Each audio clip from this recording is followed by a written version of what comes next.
Hey, what's up guys, I'm your host Joy and welcome to this new color grading video. In this video I will be color grading this footage from RED V-RAPTOR. You can just download this footage from RED Digital Cinema. Go to Google and search for RED footage, and the first option which you get, I'm currently using this footage right here, which is 4.49 GB. So once you download the footage, you can import it in your timeline. And to follow along, I have two monitors set up currently. So if you want to see full screen version on my left side monitor, then what you can do here is that you can just click on the link below and it will take you to another YouTube video. I'm going to edit this simultaneously, so you can, if you have a separate monitor, you can just play that footage side by side, and that way you can understand what is going on in full screen. Okay, let's get started.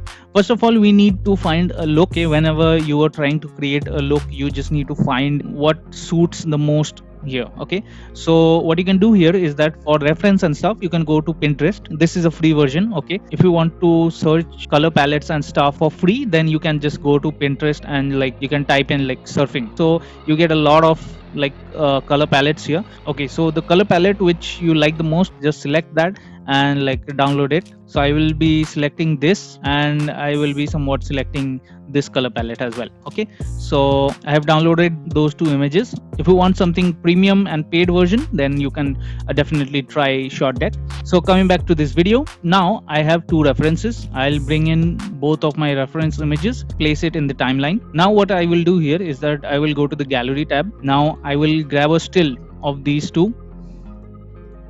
Okay, now these two are in my gallery. Let's pause on a hero frame. Okay, I can't like this, so we will try to color grade from this point only. So this is our hero shot. First of all, I separate my primaries, secondaries and finishing nodes in different rows. So first row is for the primaries, then the second rows will be for secondaries and other adjustments, and then the last row will be for finishing stuff. I will leave the first node as it is because this is basically for noise reduction. Then I will do all the primary adjustment here, and in this one I will do the color balancing. In the second row, this will be your adjustment 1. I try to create different layers, so this will be your layer 1 and layer 2, and after that I will be naming this node adjustment 2. Now this will be your focus node. Then we will create an outside node for the vignette, then any type of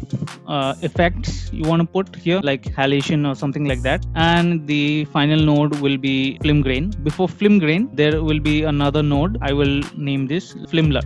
We don't need this one. Okay, so now let's start color grading. So we will put up the image side by side. You can just click on this image wipe and it will create side by side image. I will be going to my waveforms. You can just unlock it from this dock and place it somewhere around here. I'll put the vector scope on this side frame. Okay, currently we are looking at the waveform. You can see image which we are targeting is is of a higher contrast. So what we can do here in the primaries, we can just increase the contrast a little bit. After doing so, you can see our highlights are quite burning. Okay, so we can go to the HDR tab and decrease the light. So as we decrease the light, you can see there is a lot of details coming out in this highlights. And again, we can increase the gain here. We can increase the black levels here because this guy is getting too much dark. So what we can do here is go to the HDR tab and increase the dark. So you can see here that a little bit of information we are getting here. Okay, yes, so that is how you bring out the information there. After increasing the contrast, I will increase and decrease the pivot point to see which works best. For me, I am focusing on our subject, which is here. Okay, so if we move the pivot, then you can see it is getting a bit dark. I don't want it to be dark that much. I want it to be somewhat around this much is fine to me. Okay, but now you can see here the highlights are getting burned. So I will go to the HDR tab again and reduce the light a bit. Okay, you can reduce the highlights also and increase the lights, and you have to see which works best for you. If we increase the highlights, you can see here that we are getting more details in this highlights. Okay, and I will be reducing the light a bit. Okay, so you can see here we brought so much detail to the image just by doing the primary adjustments here. Moving on to our next step, which is color balance. Well, I don't think there is a problem with the color balance, but like I can see a bit of like blue in the shadows. So what I will do here is that I can reduce the blue in the shadows by pushing it to the opposite side. You can see here, you can see in this point, you can see like we are actually targeting the blues and reducing the blues a little bit. Okay, so I will reduce the exposure a bit and then the saturation a bit, so that way like you can see here the difference. So we neutralized the shadows in this, and I think the whites are whites because in the vector scope you can see the white point is exactly at the center. I'm happy with the color balancing. Okay, but now you can see here that the bluish tone just vanished and we are left with some greenish, like gunky green here. We can fix this just by like only targeting the shadow part. For that you just need to go to the qualifiers and like turn on your highlights, and then slowly you can reduce the high towards the low, and you can see which of the images is getting targeted here. You can slowly slide it down and you can see which area should be targeted in the image, and reducing the saturation. Okay, so that way you are not affecting all of those blue areas right there. Now I will increase the high soft a little bit and then decrease the high here. Okay, and then increase the denoise. Okay, so that is good enough. So you can see here it brings some depth to our character as well. You can see here without affecting too much of this bluish water. What I like to do at this point is that after doing all your like primary color grades, then you can place in your LUT. You can go into film look and use Kotak D65. Well, I don't think that we need a LUT right now, so I won't be using LUT in this tutorial. After that, what I can see here is that we have a crystal like bluish tone in the water. In our layer node, we will name the bottom layer our character, and this will be the water. In the character, we will try and select our character right here. In a qualifier, just grab our character and turn on your highlights so that you can see what is going on. So we will increase the width. We are selecting too much of this bluish tone, so I don't need that, so that is fine to me. Now I will increase the denoise. Okay, so now what we are left with is the water, but we will try and select the water portion only, and we also need to select the sky as well. You can see here the sky, and here we can see the sky. So what we will do here is that we will create another layer and we will just select the sky here. Okay, and like denoise this a little bit. Okay, so that's it, and we will name this sky.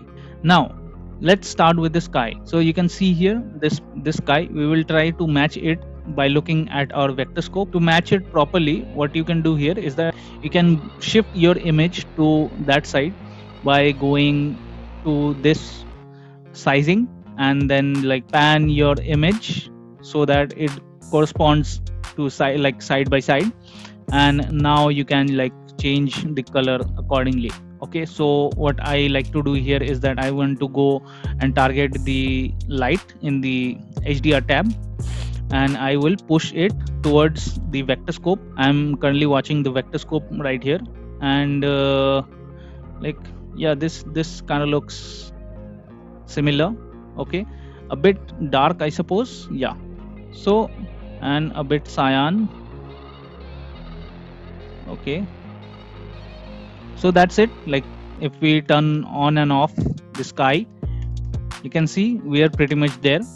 Yeah, there is somewhat texture right here. We don't have that texture. Our sky is flat, so it won't be exact match. Okay, so we have tried to match it like 90% or so.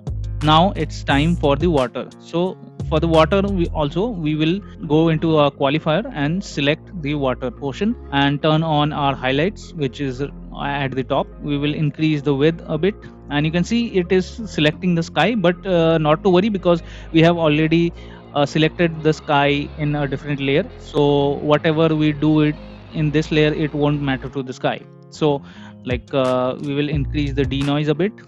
Okay, now we will open our image again, and you can see here we are trying to get this crystal water effect. So what we can do here is that again we will look at the vector scope, and I will again like go to the HDR tab and push the light towards that.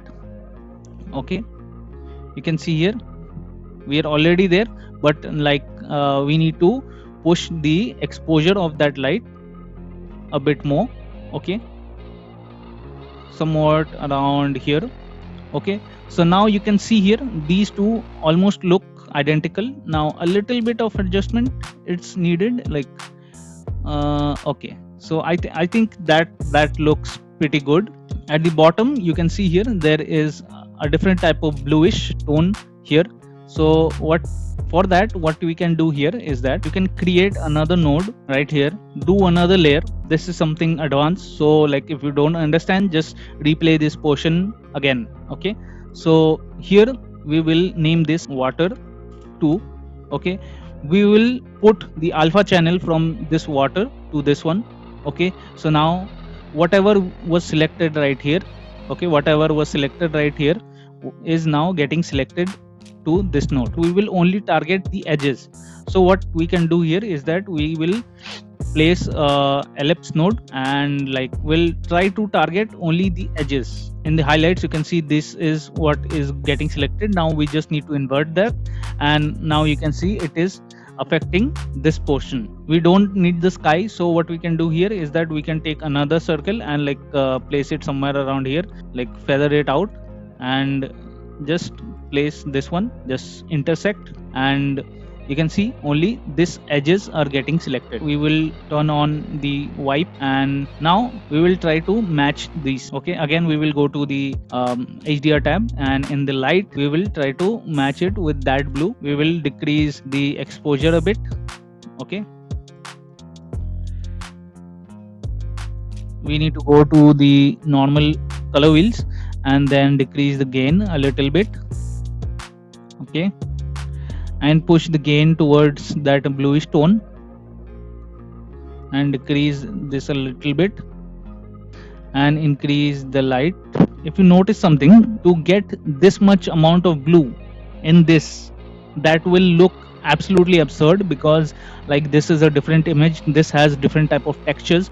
Okay, our image is completely flat at the edges, so like this portion will not look like that. We can actually do that, but like that won't look nice. You can see here we almost got that color, but it won't look nice. So somewhat like that I will like place it around, roughly around like this, and you can see here that is looking a bit good, but not that much. So what we can do here is that like we need to go to the windows and like feather this out even more.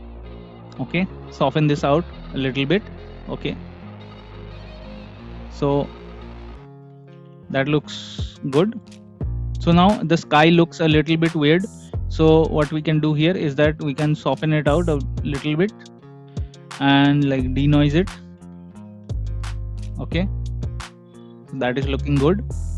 So now we will add our vignette. We need to go to the focus node, then create a window around our character and like place it at a certain angle or something like that, and you can increase the softness. And in the vignette tab we just need to reduce the overall brightness so that only the center is focused. I think in the sky, I suppose we can do another thing. You can see like at the top it is a bit dark and at the bottom it is a bit light. So what we can do here is that we can go to this, we can put it somewhat like this, so it falls gradually. You can see here it falls gradually. so it kind of gives you that gradual feel, but you need to place it properly. Like, it shouldn't look too much fake or something like that. Kind of like this looks good enough to me. Like, if you push it further away, that kind of looks good. Now we can also adjust this a little bit. Like, yeah, that's look fine, that looks good. Now in the focus node, what I like to do is that I want to make things look a little bit sharper. So what I do is that I put in this sharpen edges. I will drag and drop it in the focus node and just slightly increase the amount here, slightly. Okay, you can see here what difference is it making. You can see here, not much of a difference, but like it is like popping these water crystals. You can see here the water splashes that is being being popped out. If you see our both images side by side, it kind of looks the same thing here. Which is not looking as like this is that the highlights in the splashes. You can see here we need to match that.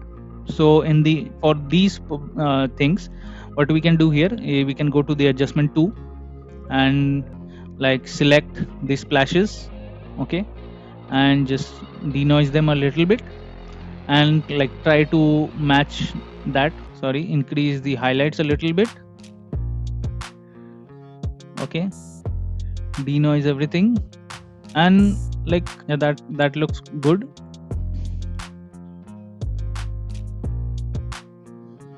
Okay, so this kind of looks like edgy. We will try to avoid that by creating a window here, and like I don't want this portion to be like that. So now it kind of looks like this. We need to change the color of the sky a little bit. That looks good enough.